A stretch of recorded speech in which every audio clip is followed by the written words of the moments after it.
Hola, hola. I'm Trek with two Ks, And I am 3D, and welcome to Metaverses The Other Side. brought to you here on the Gentleman of Crypto Network. Just a heads up, this episode is before we had the idea of bringing the Twitter spaces to the Gentleman of Crypto Network. And so that's why we're talking about the stuff that we're talking about in this episode.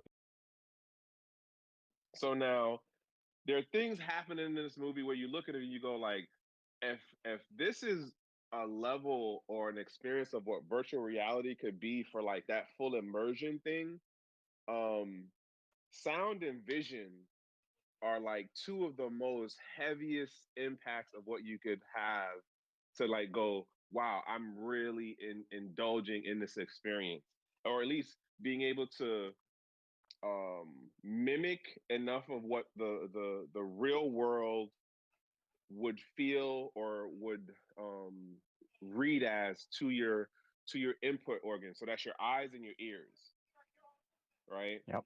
Yep. And the way like one of the things I kind of wish they would have did was shown like what the player, like one of the players, was actually like seeing and hearing. Like, you'd have got the distinction between like, oh, okay, you're in this person's helmet, you're seeing it from their eyes, versus the like we're seeing what they're going through, we're inside their helmet but we're not inside their head, if that makes sense. It does, but they did kind of try to show that, like, for example, when Sergeant Major is walking in when they're trying to escape out the window, you can hear Sergeant Major's footsteps, and everybody turns, but none of them have their thing down. When Sergeant Yes. Major is beating up that guy, they go from the outside of the character's face, and you see Sergeant Major on his mask.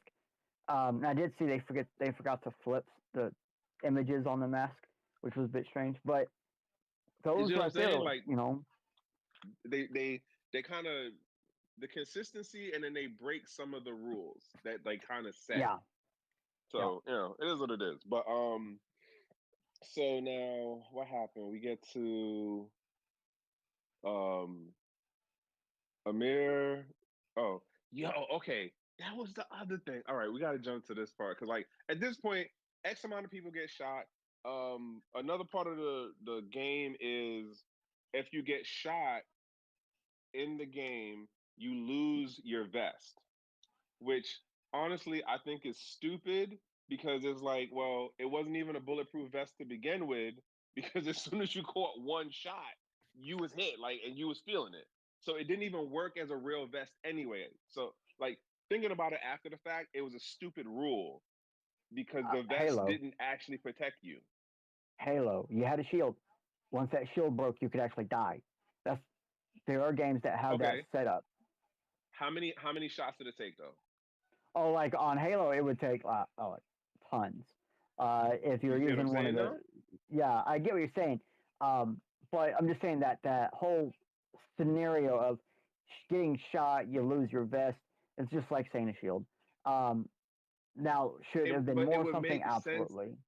if it actually worked as a shield. It didn't work as a shield. That's what I'm saying. Like, as far as like game mechanics, it didn't work as a shield. You got shot once, you lost the vest. Bro, but that's game mechanics. That's the beauty of games, right? Like, it doesn't have to work. It doesn't have to look what it does. It just has to do because it does. So like for example, like what's that game? Warzone 2 or whatever that new one is. You have these plates you can put it in your vest. You can get a single, a double, or a triple plate vest, right? And so say you have a single plate vest. There are some guns you get hit, you still die. You have the freaking vest on with the plate in, and it still kills you. But that's the whole point. Like, the vest might cover 90% of your body. You still get hit in the chest. There's a chance you're gonna die. Uh, the game doesn't have to mimic that. I think for the point of the movie or whatever, like, yeah, sure, it would have been cool to see like them being able to upgrade their equipment and other things. But remember, they're testing minimal viable product type thing. Okay, you have a 2-hit minimum. Because imagine if you was playing this game and it was, if you get shot, you dead. Uh, Hardcore mode, basically, right? Like, I think there would be a lot less enthusiasm from the players. I think the players probably would do everything they could to move as little as possible. It would have completely changed the tone, I think. But being told you have at least one chance of getting hit, that will motivate people, I think. I guess I just I didn't agree with how that part was working out. There was a part that I wanted to jump to. What was it? Oh man, I'm trying to remember what the part was. So trying to think it down. So uh, the army dude dies. Well, yeah, the army dude dies first. I didn't think he was gonna die that fast neither. I was like, damn, bro, you're the first. Like, That's the okay, you whole. know I what? think the whole irony thing. But you're right. I did not expect that either. Like, yeah, that's me. That was messed up. But that was also he got shot from the back, didn't he? Yes, he got shot in the back. Yeah, that was fucked up. But I think the only Um, thing you really get from that is the game never actually ended. The game is always. that round, Yeah, they didn't kill all the players, all the enemies. right? Um, so what was it? What was it? So is that he got shot? Then no, actually, he got shot after the after Socks. He died. Yeah, he died after Socks got shot and recovered. Um, so experience. I'm trying to think. So then they go to the next level, which is down, and the one girl, she's like doing all the panicking stuff. Then they get into the firefight on like the 20 something floor. Um, the sergeant appears and tells them some other stuff. That's when they get to the rifles. Um, Oh, how about the level where they were told, if you shoot a gun, this place will explode, and then 30 oh, seconds they had to use the later, they're all knives. using guns except for the one person who left their gun. No, they had to use the knives, and then that's where the girl who wasn't supposed to be there, she killed the dude in the bathroom.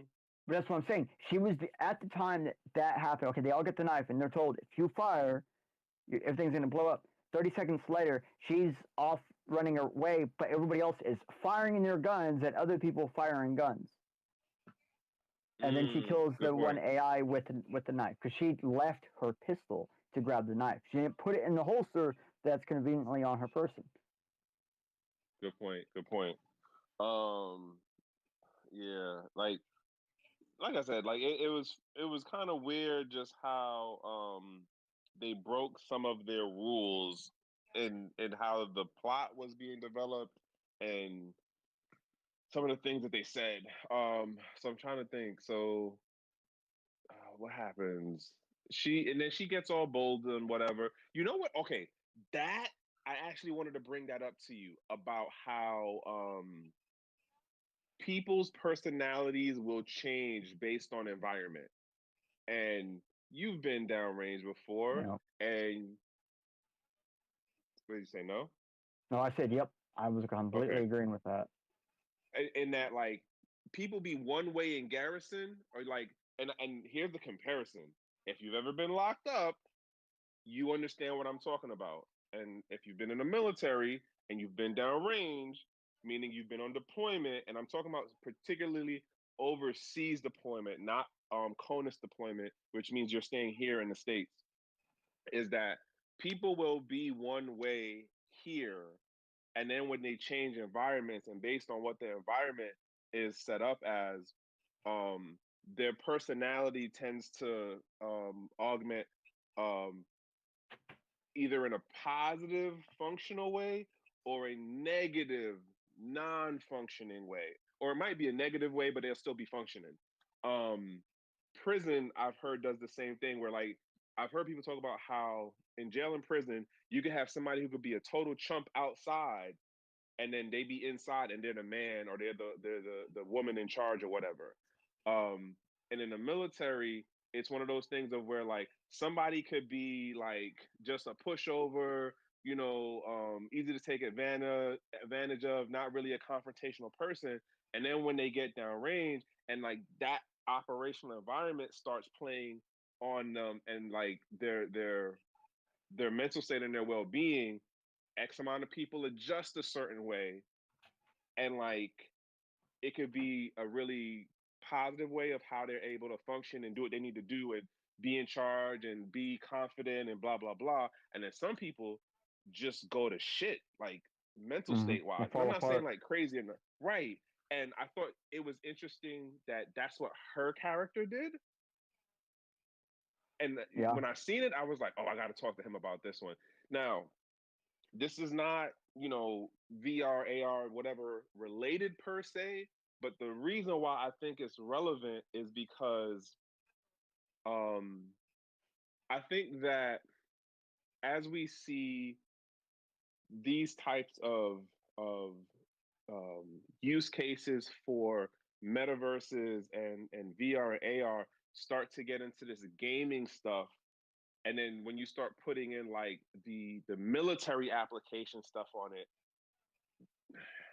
I get into like the whole psychology part of it, where it's like, well, at what point does this experience, as far as how their brain takes it, goes, okay, well, here's how it turns over in this side of life.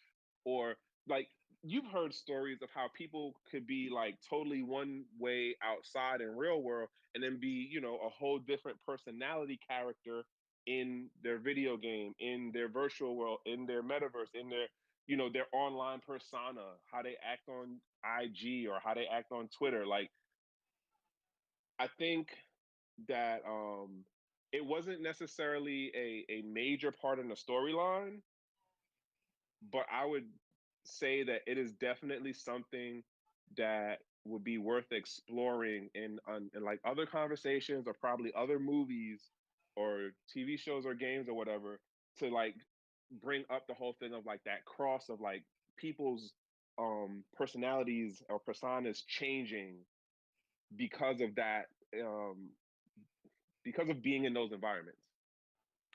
Um, absolutely. That's totally gonna have to be a thing, a conversation later, and another one. Um, because like in the movie, the part you're talking about, I didn't catch that as being that, like when she was breaking down and stuff. I kind of saw that coming because she was already crying a lot. But I didn't catch what you're saying there. But I did with the guy that went by terrorist. Number one, he has that point where he's looking out the window, and because he was psyching himself out beforehand, and it kind of got to him physically. All the experience was him psyching himself out, and then getting into his player character, which is a terrorist. In case you're wondering, that was his original reason for wanting to leave, is because when he plays the game, he becomes what his name is, and he is just happened to be, Middle Eastern or whatever. And so he was afraid people were gonna blah blah blah. Or was he Middle Eastern or Russian? I don't remember. One of those two. But anyways, he actually has to open up his mask and remind himself, I'm not there, because he was getting into it. And then it's almost after that point is he tricks. He purposely gets shot to to trick someone to use their stim pack on him, their med kit or whatever, right? So that way he wouldn't have to use his own, so he would have it later. You start Wait, seeing wait, that. wait. What happened? Yeah, okay. Remember that guy? He goes down at some point and he's like, "Help me, help me!" And the girl runs over and helps him. And then later, he has one and he uses it on himself after he gets shot. He like literally tricks one of them to use their stim pack so they wouldn't have one. Just like real early on in the show, like why did the guy whose previous military die? Well, he didn't have a med kit because he used it on somebody else. Instead of the players reaching down, grabbing that player's med kit or stim pack and using it on that player, they're reaching, grabbing their own. Okay, so I don't remember the part. Like I might have missed that part of the scene because I don't think I noticed that he tricked somebody. Um, as far as when the army dude used his, I thought that was the most stupidest thing ever. For the simple fact of, it is literally not how you're trained in the service at all. Like, don't use your Right. shit first. So that part where I was like, what the fuck? Like, why are we doing this? Like, why did you not just reach into his leg pocket and pull out his joint? That I thought that was dumb too. I really thought that was dumb. And then I was like, all right, so where is this gonna go? And then lo and behold, when he dies in the hallway crawling on the ground, it's like, oh, okay, all right, got it. Like, Yeah, yeah. I still wasn't sure if he was gonna die because it's like, oh, you know what? Like, it's probably gonna be some other twist to it where like he realizes he doesn't have his anymore, and then someone helps him. Like he helped I the other there, character, but I think when he's like laying on the ground and you see him squirming, he could have been looking for it because it's after that that he jumps on his front and starts crawling. You know, like they're oh yeah, yeah. I don't know. When he You know, when he first got shot in the bathroom, that's when he realized he didn't have yeah, it. yeah. But again, there were certain things that was just like I don't know if it's the military part playing on me, but I'm just like, yo, either y'all had no military person who could tell y'all certain things, or y'all were just really writing things to make the story move. Yeah, I think a lot of writing was done to push the movement or to make sure that what they're wanting to have done in the film would work, so to speak. You know, there's a lot of writing things in here where it's like that doesn't make any sense, but because it's written, it was done. Like when I was a kid, one of my uncles, every time we asked questions about movies, he would just go, "Well, that it was written in the script that way," and it's like I see a lot of that in this movie. You know. Okay, yeah, got you. All right, so where were we? Where were we just a second ago? Um, We're talking about the people breaking about halfway into the personalities. movie. All right, so Yeah. personalities. So that's another thing to know. I think that is a question to explore in how when people start getting more immersed because the software is going to upgrade, the hardware is going to upgrade. When people in another like let's say 5 or so years, when these systems really start being fully immersive, what is that going to do to people's psychology? What is that going to do to people's mental and emotional well-being and how they operate in quote real world? I'm curious. Um, yeah, we'll I guess over the years we'll see we'll see what's going on. So there was that I had wanted to bring up to you, and I figured you'd have got that one too. Um, excuse me. What was the other thing to note? Um, what was the other thing? So pretty much for various reasons, everyone gets shot at some point and dies. Part of it is through friendly fire, part of it is through just being stupid. Um, and the one girl, oh, okay, here's the other thing that I'm gonna bring up that I thought was interesting. Do you remember the Zoe app that you play with to do the the Yeah. movie clips? Yeah, Okay. the deep fusion. All right. So, do you remember when they first put on the suits and then like and it I didn't pick up on it right away, but like their hairstyles changed for the girls. It changed a little bit. Like the one who was crying the whole time, she had her hair out, and then when they put on the haptic suits, her hair was pulled back in a ponytail. The girl who ends up being the survivor, I forget what her name is. Um, straight girl or something, Slayer girl or something like that. Slayer Um, girl, yeah. she ends up her hair gets like done a little bit neater, and she has the ponytail thing going on, but it took away all of the tattoos that she had on her, and it Yeah, made me think of your joint, that software that you was using. yeah.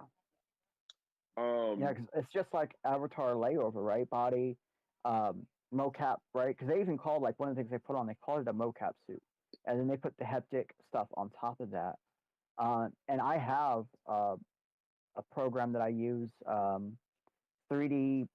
What is it called? 3D Poser.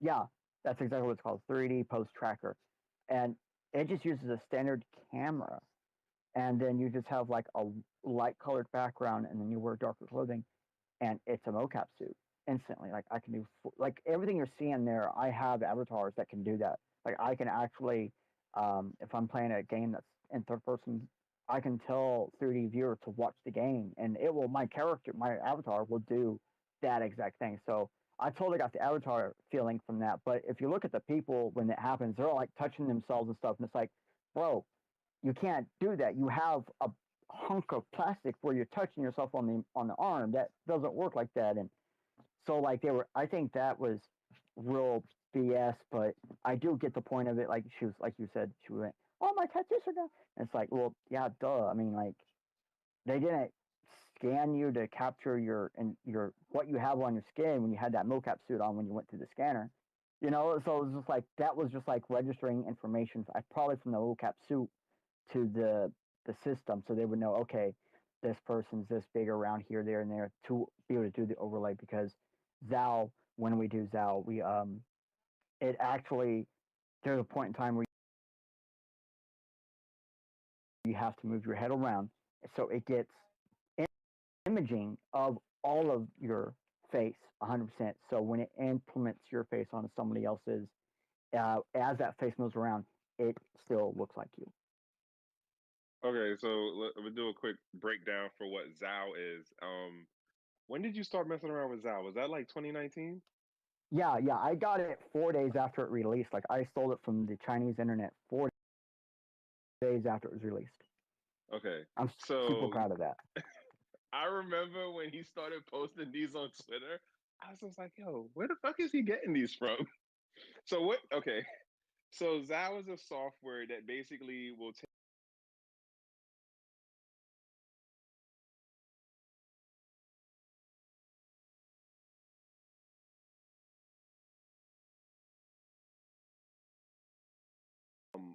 a still, you can do it in a meme, and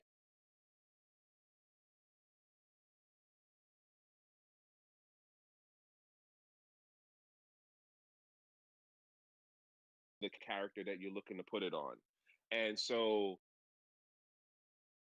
3D was doing like a whole run of just movie clips. And the way that the software worked, it provides you the movie clips, it provides you the stills. And so he was just, yo, bro, I remember when I was seeing it, I was like, yo, where's he getting this from? Like, what app is this? That's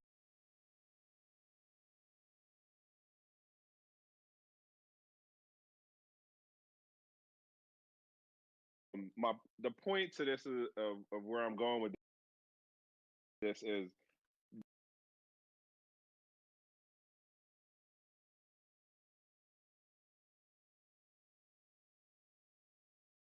things. And this is one of the things that we be talking about as far as, and I got to do some house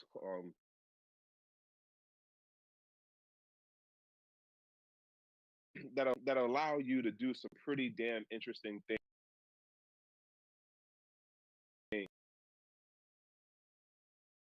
Started this within the first like 2 to 3 episodes.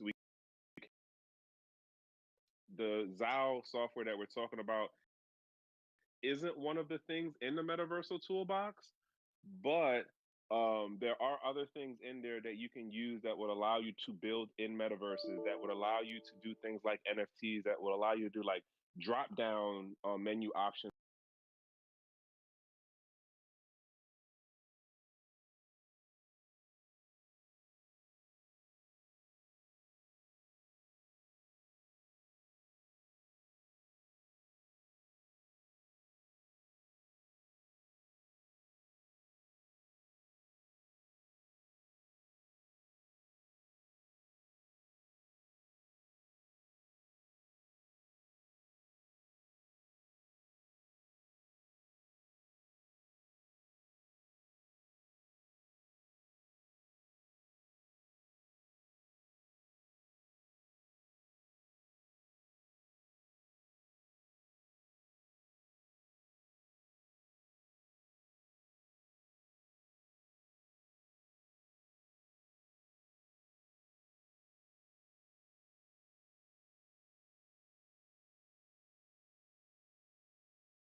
of where I'm going with this is there's technology that is already out there that allows you to do some pretty interesting things.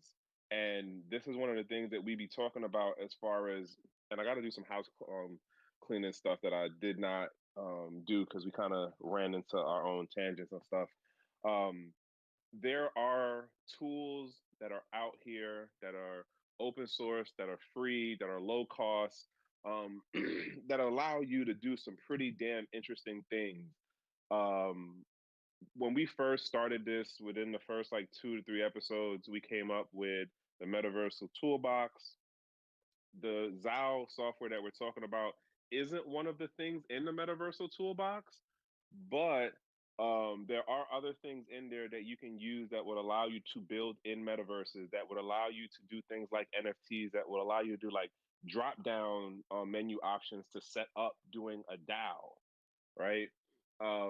When I do the hashtag "We are not tourists," I say it for a reason because we be playing around with the tech stuff, and we know that there are things out here that are far beyond what people just running around the trader side of the space, or who are just what I want to say, what do they call them, grifters, who are being grifters in this whole Web3 metaverse AR VR space, that aren't really digging in, and they're waiting for the stuff to be more commercial, or they're waiting for like when mass adoption happens for whatever, or they're waiting for when it's like more regular people know about it. We're here now. Like, we're literally going through these movies and doing what we're doing about breaking down the movies as far as the UX, the UI, the overall experience, and the hardware stuff, because we're playing with things now. If you're talking about an Oculus, if you're talking about the Halo lens, if you're talking about haptic suits, if you're talking about software that allows you to do like deep fake on your voice, even just look at what TikTok was doing earlier this year and last year with the filters and Snap and the filters that they was pushing in on that. Like, there's things like that on the commercial side, and then there's other stuff going on the other side, as far as the, like the show's title is called, Metaverses, the other side. We're talking about the part where it's the more geeky folks who are, um, crawling through GitHub and trying to see like, well, what can they make, or like what can they add in on a project that's already being developed. Like, these are things that are here now. They're not commercially viable. They're not necessarily MVP things. It's a lot more open source tools out there than people realize. The question is, how much of it do you feel like doing your homework on? How much of it do you feel like actually digging in to, you know, play around with it and figure out what you can do now? Because if you figure it out now, when the market comes, when it comes commercially viable down the road, like, you're gonna be ahead of the curve. And that's the stuff that we be trying to, get people to understand about what's going on here. Yo, I gotta take care of something real quick. So take over for me. Okay, so I did put in the top of this uh, bit. You can actually see it up there if you're in here, and it says basically we have the Metaverse Toolbox link up there through a tweet I've done. I also put a tweet up there about how you can get the avatar stuff I was actually talking about. Like, I did a couple of articles writing basically how can you stream for free, how can you anonymously stream, and the avatar stuff is in that anonymous stream article that you can read absolutely for free. And so basically what it comes down to is a lot of the stuff you're seeing in these movies can actually be done. A lot of the stuff that we were seeing from movies in the 80s, 70s, and the 90s are way, way possible, like extremely possible. Something I still find strange is that filmmakers from the early 90s, all the 80s, and the late 70s had a better ideal of what the future held through technology than people living in the technology right now. And so that is why we like this geeky side. We're both a little bit nerdy. I'm definitely a nerd. And we have fun doing this stuff. For example, like I have figured out how to completely stream without costing a dime and going as far as changing my voice, changing my looks, changing everything. And I can do things and these things that are crazy. People can't. Like all sorts of people can do this. Like I don't, not that I'm not doing this, but the point of it is that something that people would think nowadays, if they saw something that I do on a daily, if they saw that in a movie, they'd go, oh, "That's impossible." But no, it's not. It's 100% possible. Just just to have some extra fun, I'm actually using AI right now to make a manga, where like AIs are making images, AIs are editing images, AIs are doing other things, AIs are helping in all of these different ways, and it's like these movies are a lot more close to home than we like to give out, and I think that's one of the reasons why we're doing these movies and TV show things where we're kind of trying to show people some of these are really they hit really close to home. We've like was it Johnny Mnemonic and I think another one. They were like all of that's possible at this current point in time. It's absolutely insane. Um, but one thing we do always do is in these things we give it a rating. I know Trek is not here, so I'm gonna lay down what the rating is, and when he gets here, I'll give out mine, and he'll probably give out his, and then we'll finish up and continue the conversation, which probably not whole much more. There's not a whole lot of the movie left, and anything else after this is going to be more towards like script and details. So basically, here's the rating. So we go 0 to 1, binary, on or off. Is it on mark or off mark? That's basically what we're looking at. So 0 means it's nowhere near in real life. 1 means it's on point or close to in real life. And we're doing it in terms of a metaverse. So like when you do a rating from 0 to 10 or something like that, you always have this possibility of variations. But 0 to 1, you have to really think about it, and you can't be like, oh well, it's a 3 or 4. No, it's either a 1 or a 0. So user interface, that's just the people in the movie or whatever interfacing with the actual metaverse, so to speak, the user experience for the people in that whatever metaverse, the hardware they use to access that metaverse, and then we go to metaversal experience. So what kind of experience do they actually have in that metaverse?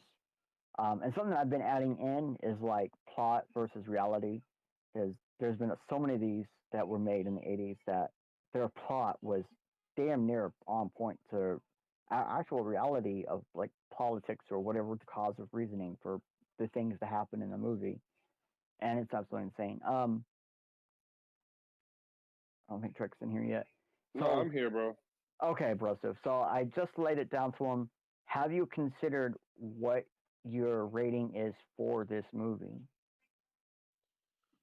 Okay, so for the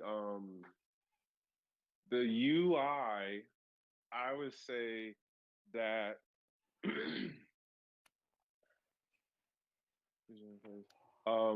it's a 1 because we have haptic gloves, we have haptic suits, we have various headset kind of things now.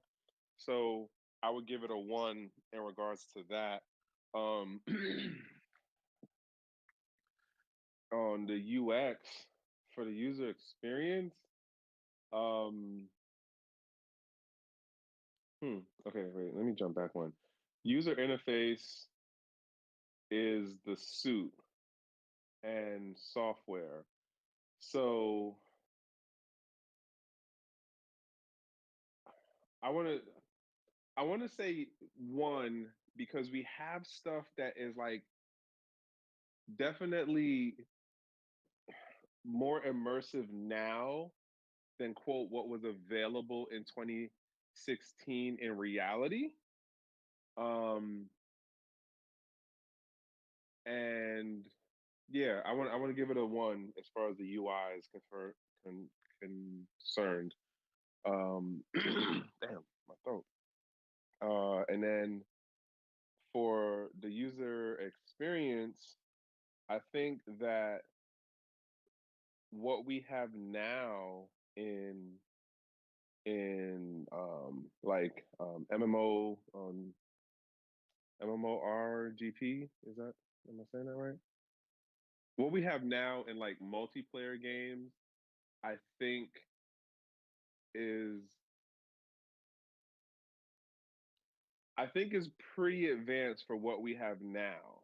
Like when you look at like Grand Theft Auto or like Final Life or um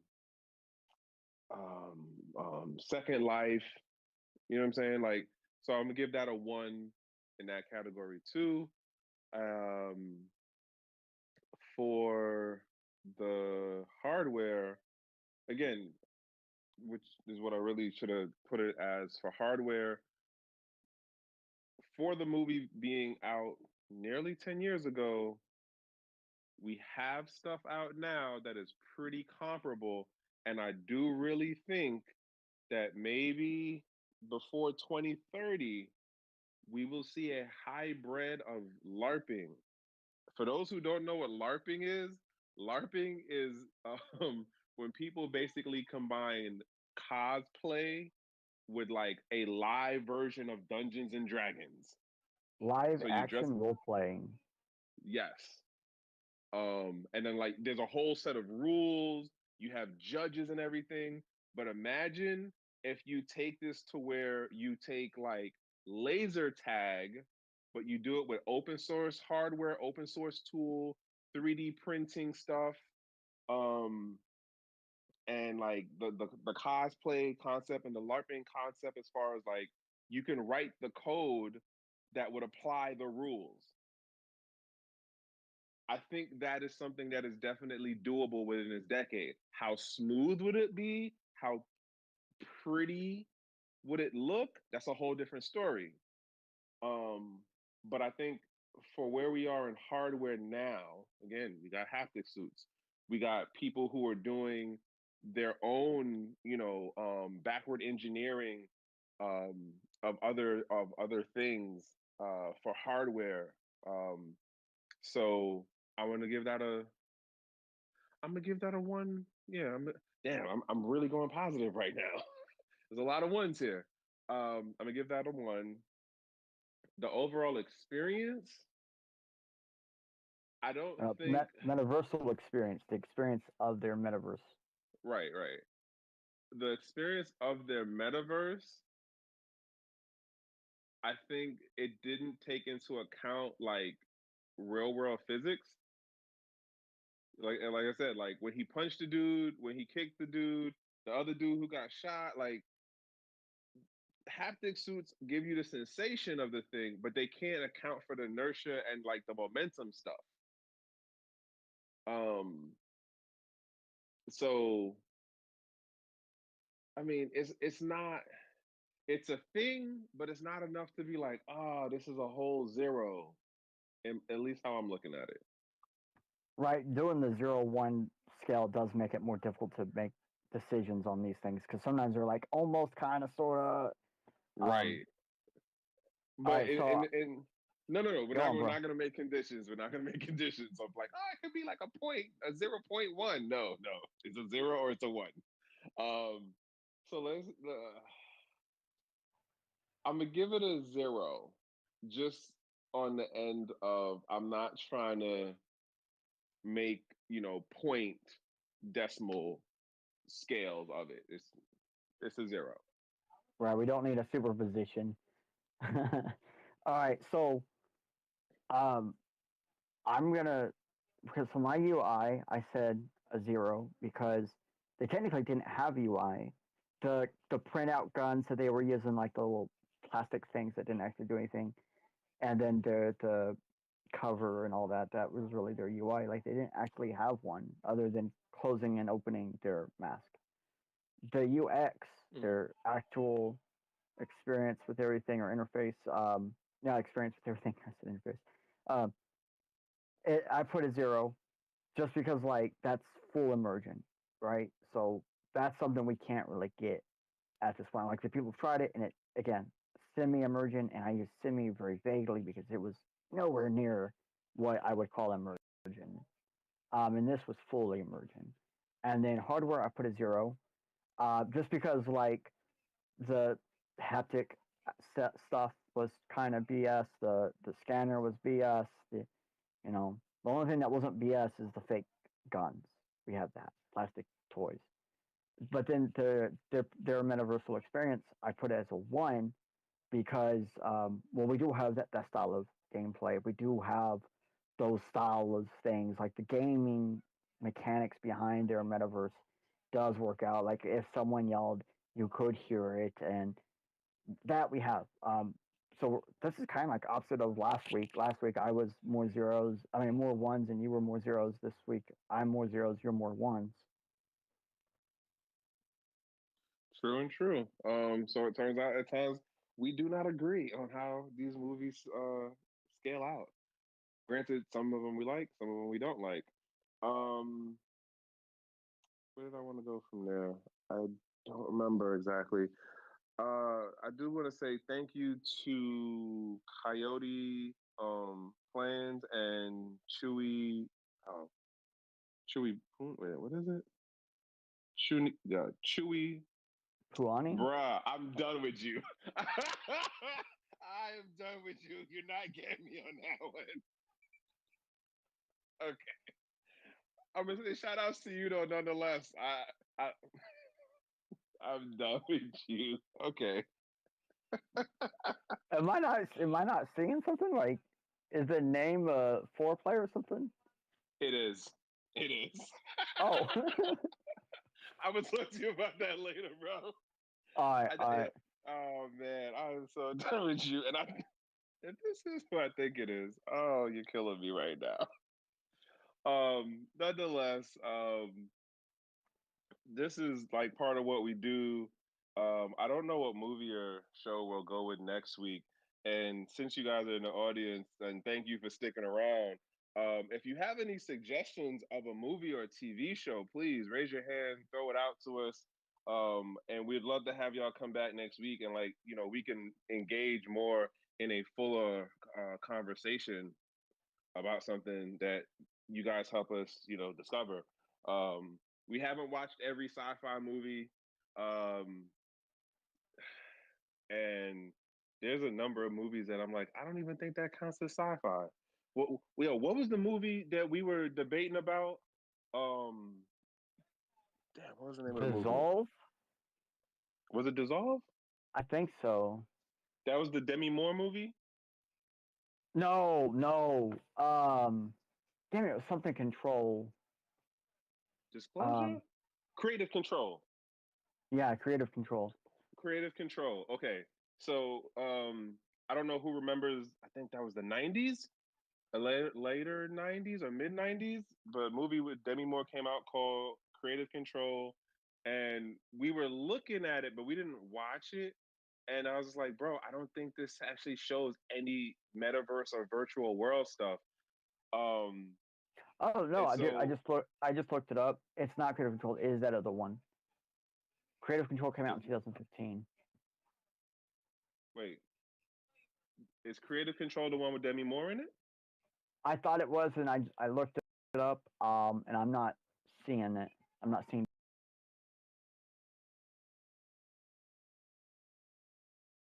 Demi Moore. Okay. I think it was like Disclosure or something like that. All right. Well, my bad for the folks who knew what disclosure and the difference between that and creative control was.